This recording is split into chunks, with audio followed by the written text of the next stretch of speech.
forward, I'll continue to put forward that plan. Sure.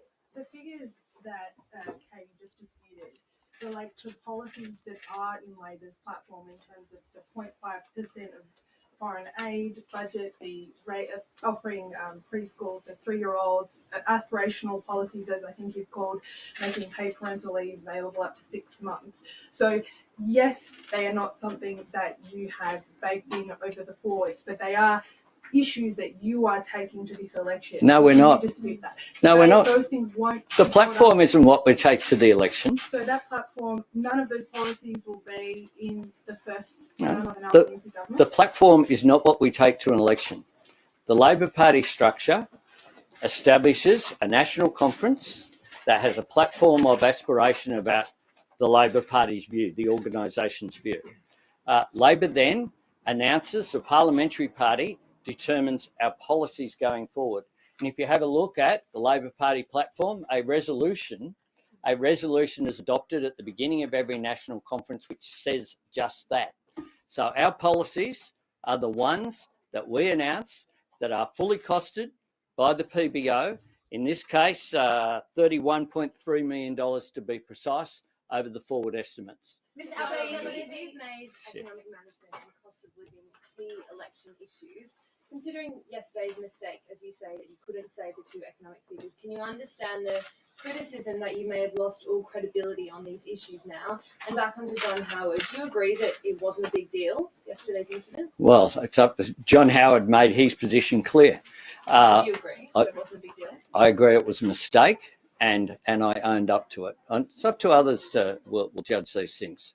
I'll just get on with things, but I agree that most people in public life have made errors when it comes to figures at various times, including the Prime Minister in recent times. It will happen. It will not be the only time during this campaign that someone gets a figure wrong. I'll give you the big tip. Just pay attention and you'll see that. But the key is what policies we have going forward, whether it's having an impact on cost of living.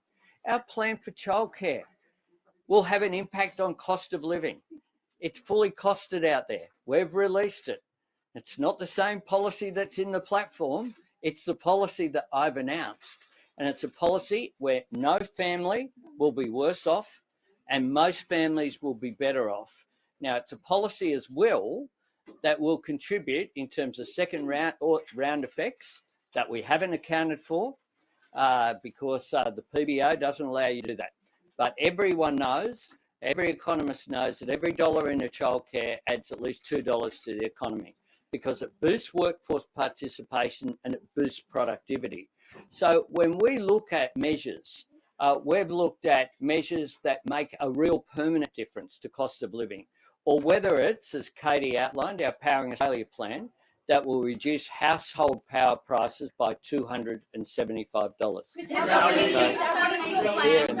Albanese, what is your plan to get people who are employed as casuals into permanent work? Well, to create permanent work, firstly, to properly define secure work as part of the objectives of the Fair Work Act, as one of the things that the Fair Work Act consider when they're dealing with agreements and between employers and employees. There's a role for casual work.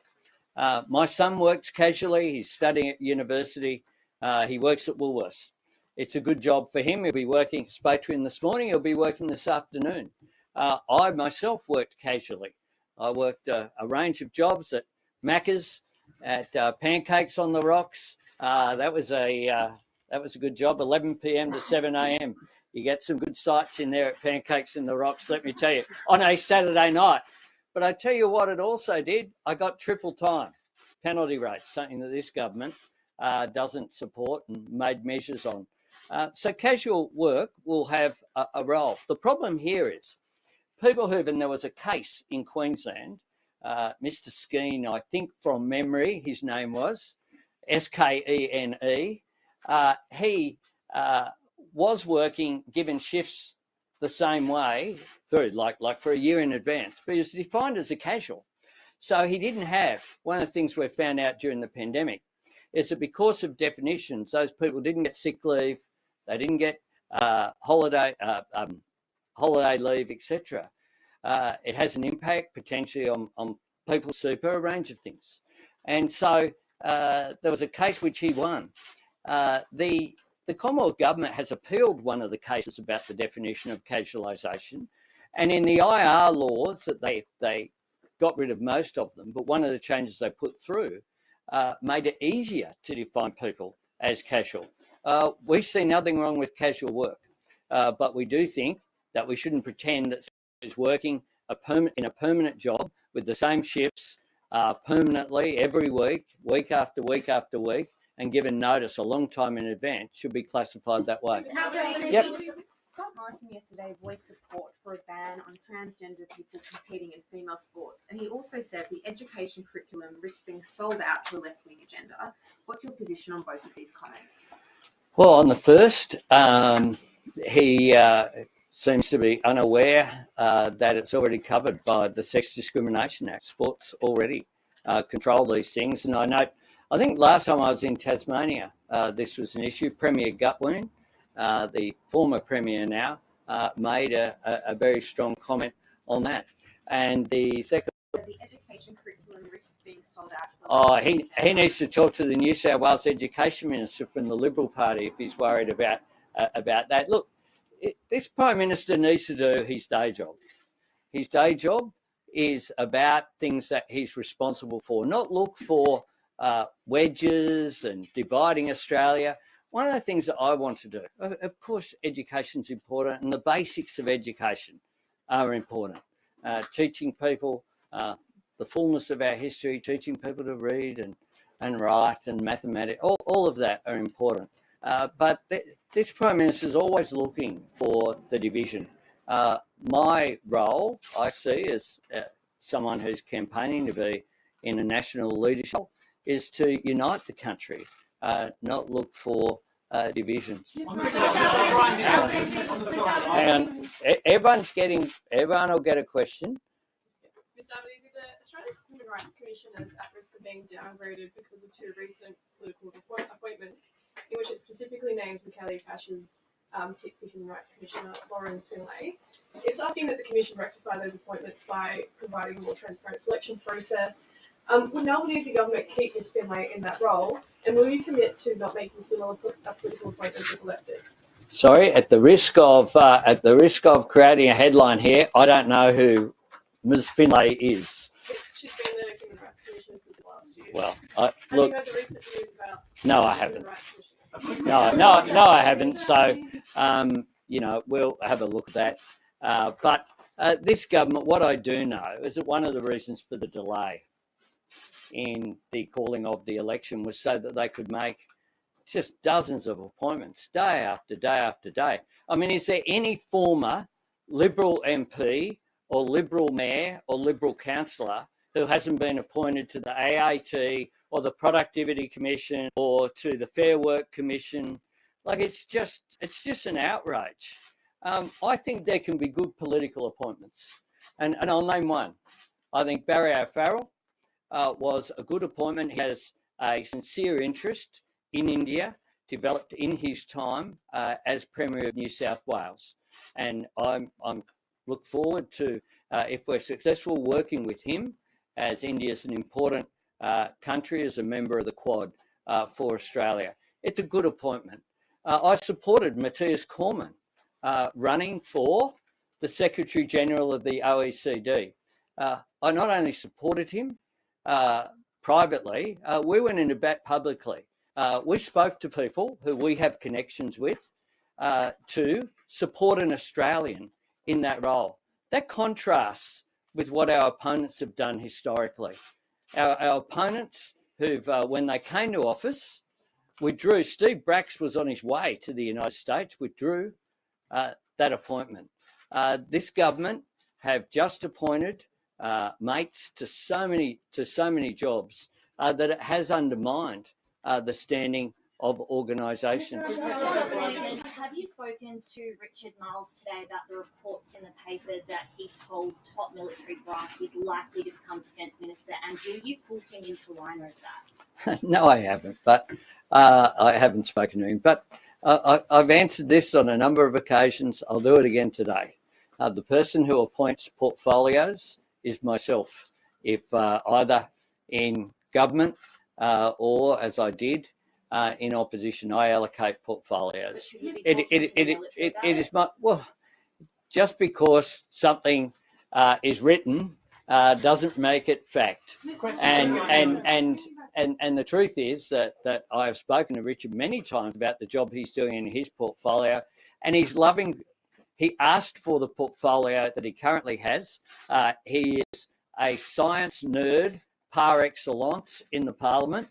He also is very interested and wanted and be passionate about employment, about small business, about the portfolios that he holds. I'm going to give everyone a go. And then John. Mr. Albanese, you're shrugging off yesterday as a mistake and you've made a joke about it, but interest rates and employment figures, they represent jobs, they represent mortgage repayments, they represent cost of living, and these things matter to people. Can you promise Australians that you are across the details of the economy, or are you out of your depth? I'm absolutely across the economy and what we need to do, which is why I have a practical plan to deal with the economic challenges that Australia faces. I have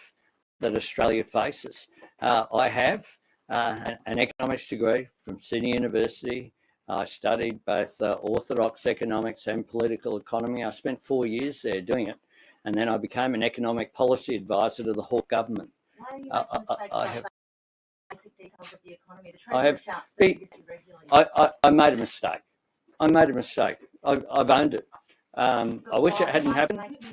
Well, my thoughts from time to time, if you haven't made a mistake and from time to time had been distracted by other issues, we had dealt with, as you know, you were there, we dealt with the young Frankie, and I had the issue of children's health, hearing, and all of those issues in my head.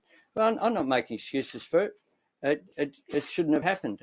I get asked questions all the time about the economy, and I got asked on the same day. I got asked about what the inflation rate was, what the wage rate was. I got asked a number of things, and I got all those questions right.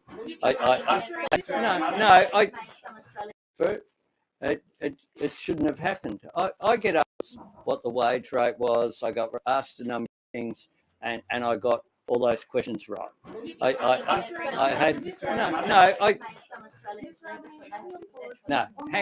Hang on. We what that. What is your plan going to be for the Solomon?